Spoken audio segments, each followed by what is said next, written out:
Delhi Capitals அணியின் கேப்டனாக கடந்த சில சீசன்களில் செயல்பட்டு வந்த ரிஷப் பண்ட் நடந்து முடிந்த ஐபிஎல் ஏலத்தின் மூலம் லக்னோ அணியில் இணைந்ததை அடுத்து அந்த அணியின் புதிய கேப்டனாக இன்று அக்சர் பட்டேல் அதிகாரப்பூர்வமாக அறிவிக்கப்பட்டுள்ளார். இந்த அறிவிப்பு குறித்து டெல்லி அணியின் சேர்மன் கிரண்குமார் கிராந்தி கூறுகையில், நாங்கள் மிகவும் மகிழ்ச்சியாக அக்சரை அணியின் கேப்டனாக நியமிக்கிறோம்.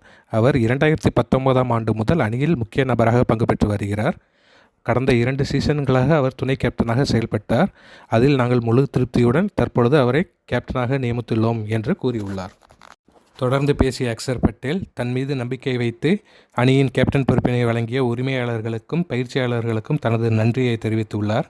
மேலும் அணியை வழிநடத்த தான் மிகவும் ஆர்வமாக உள்ளதாகவும் கூறியுள்ளார்.